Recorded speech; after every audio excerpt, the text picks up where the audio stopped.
Se você já anuncia com Facebook e Instagram Ads, deve saber que existem 3 tipos de públicos que a gente pode usar dentro das nossas campanhas: o nativo, o personalizado e o semelhante. Mas você sabe como cada um funciona mais ou menos? Se não, continua aqui no vídeo que eu vou te explicar direitinho cada um deles.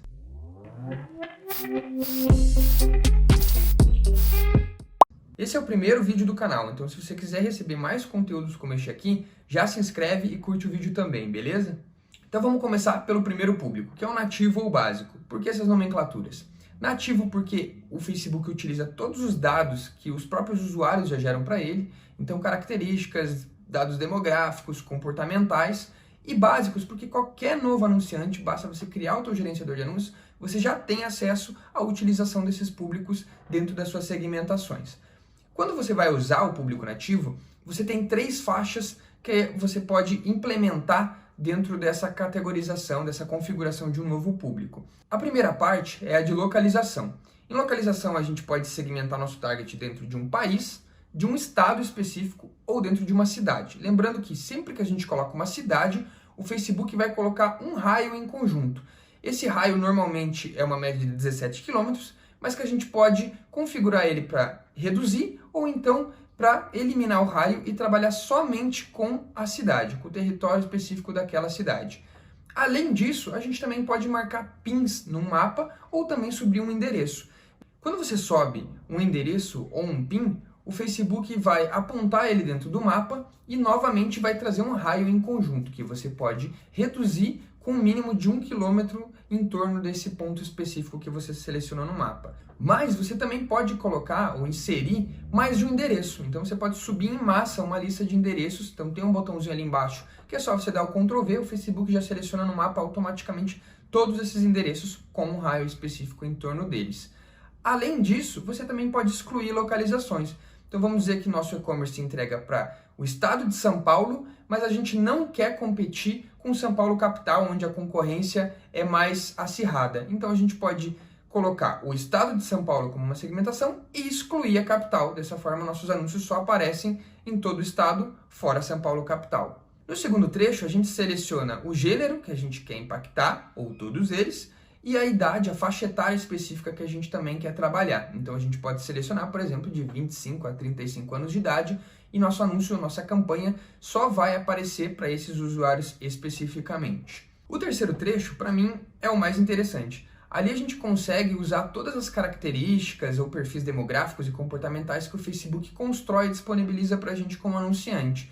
Então ali dentro, por exemplo, vai ter o público de pessoas que moram longe da sua cidade natal, status de relacionamento, afinidades para bens de alto ou médio valor. Então aqui a gente consegue cruzar muita coisa interessante e é tudo que a gente como usuário já demonstra para o Facebook para que ele desenhe esses públicos prontos. Uma dica muito importante é, se você vai sempre usar o público nativo, um público básico que você tenha desenhado e você sempre vai trabalhar com aquele mesmo desenho, basta você clicar em salvar público no final da edição. Assim, sempre você vai ter um atalho disponível para quando você criar uma campanha ou um conjunto de anúncios, já puxar ele automaticamente sem ter o trabalho de criar ele do zero novamente. O segundo público é o público personalizado. O público personalizado não existiria se não fossem os nossos dados como anunciante ou como página, como canal dentro das redes sociais, Facebook e Instagram. O Facebook divide esse público personalizado em 2 frentes. Os internos da rede social compreende uma lista onde a gente pode usar, por exemplo, visualizadores de um vídeo específico que a gente tenha publicado já. Então vamos dizer que a gente tem uma websérie com 2 episódios e só vai entender o segundo quem já assistiu o primeiro. Então a gente pode criar uma lista de público personalizado com visualizadores de pelo menos 50% ou 75% do primeiro vídeo, para que apenas estes recebam os nossos anúncios com o segundo vídeo. A gente pode fazer isso também com confirmados em um evento específico ou até com pessoas que engajaram ultimamente com o nosso perfil do Instagram ou do Facebook. Quando a gente trabalha com os públicos personalizados externos ao Facebook, a gente está falando principalmente do público do nosso site, então para isso a gente precisa ter o pixel do Facebook configurado certinho lá dentro, e assim a gente consegue trabalhar com listas, por exemplo, de remarketing. Então pessoas que já acessaram o nosso site, visualizaram categorias de produtos específicas ou geraram ações. Por exemplo, todo mundo que adicionou no carrinho, mas ainda não efetuou a compra. Eu consigo fazer um remarketing bem trabalhado para um público destes. Além do público de sites, a gente também pode usar o público de lista de clientes. Neste caso, a gente pode subir um mailing de compradores da nossa loja física, participantes de um evento ou feira específicos, e quando a gente implementa essa lista, que eu indico que seja de e-mails, o Facebook passa a validar esses e-mails para tentar fazer um match com os mesmos e-mails que esses usuários possam usar para acessar as redes sociais. Todos que têm match, ele consegue encontrar dentro do Facebook, ele vai te apontar o percentual de usuários que ele encontrou e a partir daí você dá uma nomenclatura para o público e salva ele como um público de lista de clientes. Então, a partir disso, a gente sempre consegue criar uma campanha ou grupo de anúncios focando nesse público específico.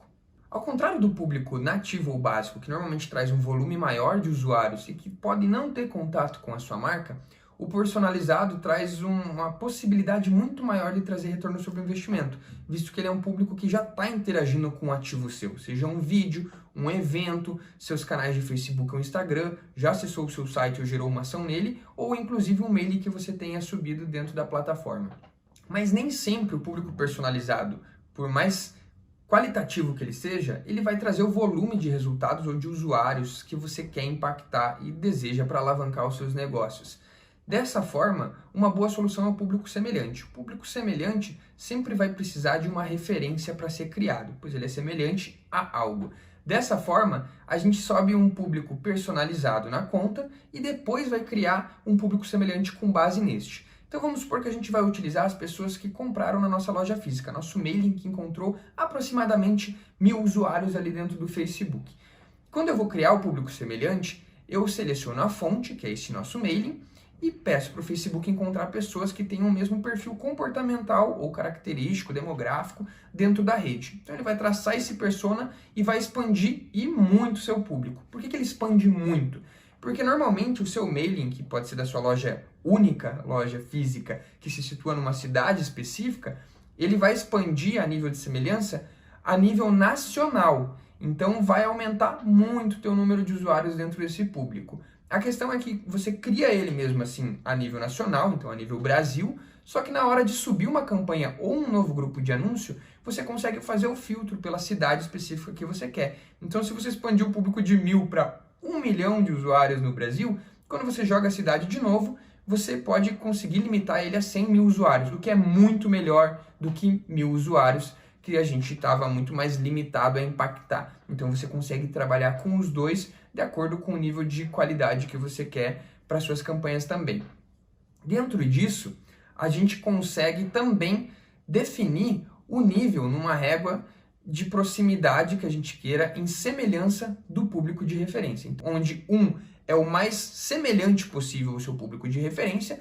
Eu particularmente sempre usei o 1 ou o 2 no máximo, não precisei aumentar tanto o volume porque eu não vejo valor se eu vou perder a semelhança que eu quero. Então realmente sugiro que você trabalhe mais com a régua no 1 ou no 2, que já vai expandir bastante o teu volume de possibilidades. Aí é só salvar o público, ele salva com um nome já padrão do Facebook, mas você vai ver o público de referência como base ali na nomenclatura sempre. Então a gente vai ter o público de referência e o público parecido com ele. Ah, Rodrigo, mas eu posso criar um público nativo, um básico, um personalizado, um semelhante, mas e se eu quero fazer algum conteúdo, algum anúncio específico só para uma característica? Vamos supor que a gente tem uma campanha focada exclusivamente no público feminino. Você pode subir todas as limitações que a gente vê no público básico ou nativo dentro de qualquer público personalizado ou semelhante. Então, se a gente tem todos os usuários semelhantes a quem comprou na minha loja física, vamos supor que, como eu comentei, são 100 mil usuários nessa totalidade, eu ainda posso filtrar exclusivamente mulheres. Esses 100 mil, vamos supor que cai para 60 mil. Eu posso colocar qualquer outro filtro de interesse ou comportamento e essas pessoas semelhantes ainda vão ter mais um filtro para eu manter a minha qualidade e não trabalhar somente com os 1000 que já compraram na minha loja física especificamente. Beleza? Então espero que vocês tenham curtido essa dica, essa explicação e não se esqueçam de se inscrever no canal para os próximos conteúdos que vou lançar por aqui. Beleza? Valeu!